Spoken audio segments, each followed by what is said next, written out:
Next topic है नियम। And last video में हम लोगों ने व्यू किया था यम क्या होता है, और यम के जो 5 रूल होते हैं उसको हमने समझा था।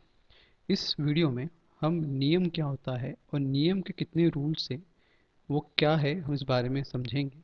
और ये जो टोटल मिला के नियम और यम के जो टोटल 10 रूल्स होते हैं, अगर वो उसको अपने अपनी लाइफ में उतार लिया तो हमारी लाइफ एक सफल हो जाती है, या यूँ कहें कि हमारी हेल्थ अच्छी रहती है, हमारा व्यू, हमारे विचार अच्छे होते हैं, हमारा मन अच्छा होता है और हमारी हर चीज़ की शुद्धि होती है।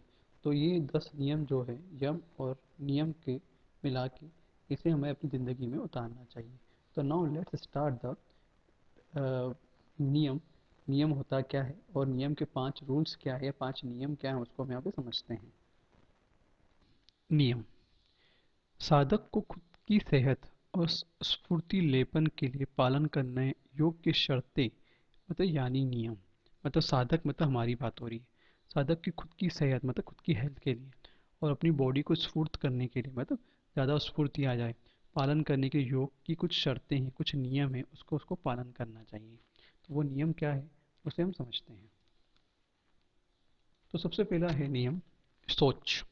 सोच को आम अर्थ है सफा करना, मतलब साफ करना, मतलब अब साफ करना मतलब अपनी बॉडी को साफ करना। मगर योग साधना में उसका सूक्ष्म अर्थ बहुत ही गहरा है। ठीक है। न सिर्फ शरीर को बल्कि उसके साथ साथ मन को और हमारे कर्मों को भी सफाई करना होता है। ठीक है ना।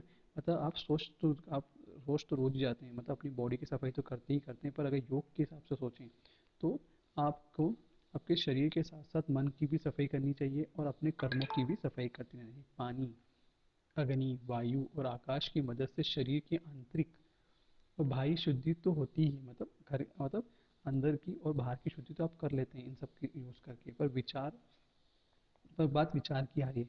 तो विचार विवेक से मानसिक शुद्धि होती है। मतलब विचार का मतलब, विचार अगर आपके विचार खराब है तो कहीं ना कहीं अशुद्धि फैलती रहेगी। अगर विचार अच्छे हैं तो उसका एनवायरनमेंट भी अलग होगा, है ना।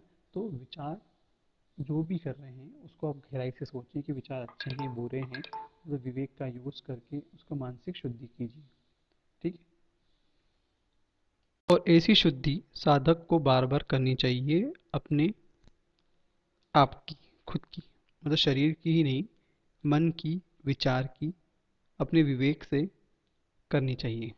इसे हम क्या कहते हैं, मानसिक शुद्धि कहते हैं। नेक्स्ट पॉइंट है संतोष। संतोष का मतलब है परितृप्त होना।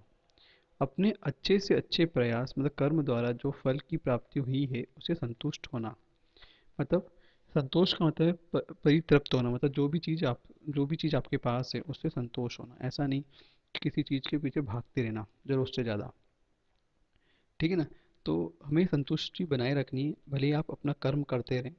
जो चीज़ आपको मिलेगी लाइफ में उससे आपको संतुष्ट होना बहुत ज़रूरी है। अगर संतोष अगर आपके जीवन में नहीं है तो कहीं ना कहीं आपका मन विचलित रहेगा, मानसिकता ज़्यादा रहेगी।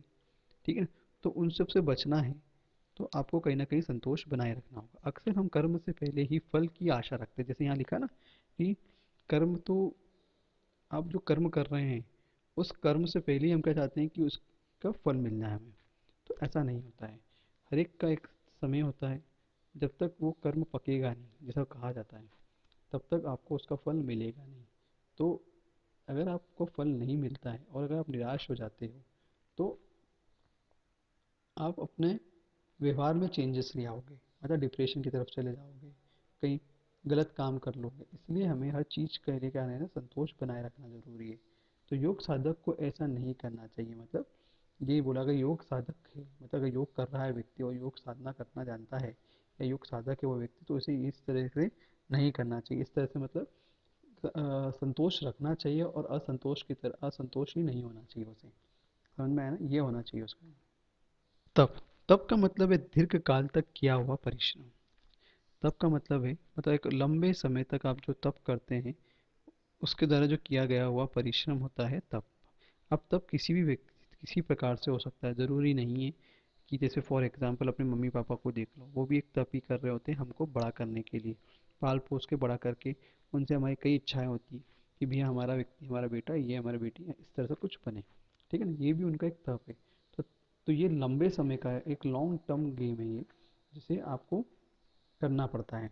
और ये जो परिश्रम है तब जाके सफल होता है। भले ही वो अपने जीवन में जब मुनि महाराज होते हैं या महाराज होते हैं, ये लोग जो तप करते हैं उनको भी एक लंबे समय के बाद जाके उनकी साधना का फल मिलता है। उसी तरह ये हमारे जीवन में भी एक साधना ही है, तब भी एक साधना ही होती है हमारे जीवन में। किसी को बड़ा करना या अपने विचारों मतलब किसी के अ, अपने फैमिली को पालना पोसना, ये सब भी एक तप ही है, जिससे हमारी फैमिली एक संस्कारित हो और आगे जाके हमारा नाम रोशन करे। ठीक। तो और तप का दूसरा अर्थ है मान हानि रहित, केवल साक्षी भाव से किया हुआ कर्म। तो साफ साफ बोला है कि मान हानि रहित होना चाहिए, मतलब यहाँ मान की बात नहीं आनी चाहिए और हानि जो हुई है उसके बारे में आपको ध्यान नहीं होना चाहिए। मान हानि रहित होना चाहिए, जो केवल साक्षी भाव से किया गया कर्म, जो आप कर्म करते जा रहे हैं। जैसे फॉर एग्जांपल आप किसी को पढ़ा रहे हैं तो आपको ये नहीं होना चाहिए कि भैया इससे मुझे ये बेनिफिट होगा या इससे लॉस होगा, ये चीज़ का आपको ध्यान नहीं होना चाहिए। आपका सिर्फ एक ही काम होना चाहिए कि उसको एक योग्य व्यक्ति बनाना है। ठीक है ना। तो योग्य व्यक्ति अगर बन गया तो आपकी वो तपस्या क्या होगी, सफल होगी। चाहे वो श्रेष्ठ हो या प्रेष हो, उसे केवल साक्षी भाव से ही करना चाहिए। ठीक है ना।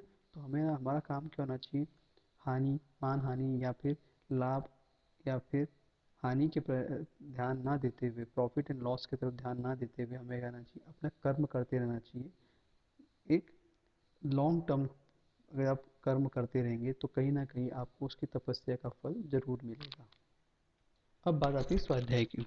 स्वाध्याय मतलब स्व प्लस अध्याय, खुद की योग साधना को लगातार बार बार निरीक्षण करना। मतलब स्व मतलब खुद की बात करें, स्व मतलब हमारी आत्मा की बात की जा रही है यहाँ पे। तो हमारी आत्मा की शुद्धि के लिए हमें क्या करना होता है, बार बार क्या करना पड़ता है, योग साधना के द्वारा अ, हमें उसे शुद्ध करना होता है। और उसे तभी शुद्ध कर सकते हैं जब हम स्वाध्याय करेंगे। मतलब योग शास्त्र का गहराई से अभ्यास करना, चिंतन मनन करना, या फिर अपने धर्म से रिलेटेड जो भी शास्त्र होते हैं उनको मनन करना, है ना। तो आप क्या होते हैं, एक शुद्ध शुद्ध होते हो। और गहराई से अगर मनन करते हो तो आप उनकी तरफ स्व की तरफ आपका फोकस लगने लगता है, झुकाव बढ़ने लगता है। अपनी कमजोरियों को पता लगाना और उसे दूर करना, जो भी आपकी कमजोरियां हैं उसको पहले पता लगाइए और उसे दूर करते जाइए। और जिससे क्या होगा, एक समय के बाद क्या होगा, आप अपनी आपको शुद्ध कर पाएंगे, मतलब स्व की तरफ आपका झुकाव भी बढ़ेगा और शुद्धि आपकी तरफ बढ़ती जाएगी। मन वचन और जो काय है या फिर राग है, इनसे आप दूर होते जाएंगे और स्व की तरफ आपका झुकाव ज़्यादा बढ़ जाएगा, चिंतन ज़्यादा बढ़ेगा। ठीक है ना। उसे ही हम क्या कहते हैं, स्वाध्याय कहते हैं। तो आपने देखा होगा जैन लोगों में स्वाध्याय का बहुत ज़्यादा महत्व होता है। ठीक है ना। तो वो लोग स्वाध्याय करते हैं और स्व में अपना चिंत लगाते हैं। अब नेक्स्ट है ईश्वर प्रणिधान, मतलब अपने किए हुए कर्मों के परिणाम से हमारा अहम बढ़ता है। जो भी आप कर्म करते हैं, अच्छे बुरे जो भी कर्म कर रहे हो, अच्छे कर्म कर रहे हो तो कहीं ना कहीं लोगों को अहम बढ़ने लगता है। जैसे फॉर एग्जांपल कोई बहुत ज़्यादा कमा रहा तो कहीं ना कहीं उनको एक अहम होता है, हम जैसा हो जाता है कि नहीं हमें बहुत ज़्यादा कमा रहा हूँ, मेरी एक प्रेस्टिजियस लाइफ है, दैट्स। तो हमें उससे दूर रहना चाहिए। तो किए हुए कर्मों का फल ईश्वर को अर्पण कर दे तो हमारा अहम निकल जाता है। तो जो भी आप अगर मान लो आप ये हम नहीं करते हैं और मान लो ये जो अहम है ईश्वर की तरफ अगर ध्यान लगा दें तो क्या होगा, ये अहम क्या होगा, अपने आप ही क्या हो जाएगा, कम हो जाएगा या खत्म हो जाएगा। तो जब हमारी सारी शक्ति कम पड़े तब सच्चे दिल से ईश्वर से सहायता मांगनी चाहिए। और साधना करने ते समय ईश्वर को मान कर उससे लीन हो जाना ही ईश्वर प्रणिधान है। मतलब जब हम साधना कर रहे हैं तो हमारे विचारों को शुद्ध रखना चाहिए, इधर उधर भटकाते नहीं रहना चाहिए। हमारा ईश्वर जब भगवान का ध्यान लगा रहे हो तो सिर्फ भगवान की तरफ ही होना चाहिए हमारा ध्यान, तभी आप क्या होगा, ईश्वर ईश्वर की तरफ पूरा अपना कॉन्सेंट्रेशन कर पाएंगे। तभी आपकी साधना सफल हो पाएगी, नहीं तो कि आपकी साधना सफल नहीं हो पाएगी। तो इसलिए कहा गया कि ईश्वर परिधान होना बहुत जरूरी है। मतलब ईश्वर की तरफ पूरा मन और वचन से और काया से अपना पूरा ध्यान लगाना चाहिए और राग द्वेष से रहित होना चाहिए, राग द्वेष और मोह से रहित होना चाहिए। लास्ट पॉइंट, सारांश। इसके नियम का सारांश है यहाँ पे। भगवान ने दिए हुए मनुष्य अवतार को सार्थक करने के लिए और अपनी आध्यात्मिक उन्नति करने के लिए नियमों का पालन करना योग साधक के लिए अति आवश्यक है। ठीक है ना। मतलब जो मनुष्य है, जो इस जीवन में आया है, मतलब इस धरती पे आया है, उसको एक नियम होते हैं, उन नियम को पालन करना जरूरी है। तो ये योग साधक के लिए अति आवश्यक है। अगर मान लो आप योग कर रहे हैं, तो योग करने वाले व्यक्ति को ये जरूरी है कि ये नियम का पालन करना है, वो जरूरी है। मतलब नियम का और नियम के जो पॉइंट दिए 5-5, उन 10 पॉइंटों को मिलके जो 10 नियम बन रहे हैं उनका पालन करना जरूरी है। नियम का पालन करने से वह शारीरिक, मानसिक और आध्यात्मिक रूप से मजबूत रहते हुए आध्यात्मिक उन्नति कर सकता है। ठीक है ना। तो यहाँ साफ साफ बोला गया कि वो नियम का पालन करता है तो शारीरिक भी अच्छा रहेगा, मतलब हेल्थ भी अच्छी रहेगी, उसकी मानसिकता भी अच्छी बनी रहेगी, शुद्धि रहेगी, मानसिक भी, मानसिकता मतलब शुद्ध बने रहेगा, अध्यात्म की तरफ से जुड़ा रुझान बढ़ेगा, जिसकी वजह से वो अपने स्व की तरफ उन्नति करता जाएगा। नियम क्या होते हैं, नियम के 5 पॉइंट अलग है और सारांश के 5 पॉइंट अलग है। उसको अगर आप अपने जीवन में उतार देंगे तो आपकी जो लाइफ है वो एक एक नियम से चलेगी और कहीं ना कहीं आप स्व की तरफ अपना आपको लगाएंगे। ठीक है। स्व की तरफ अपने आप को प्रेरित करेंगे। Thank you.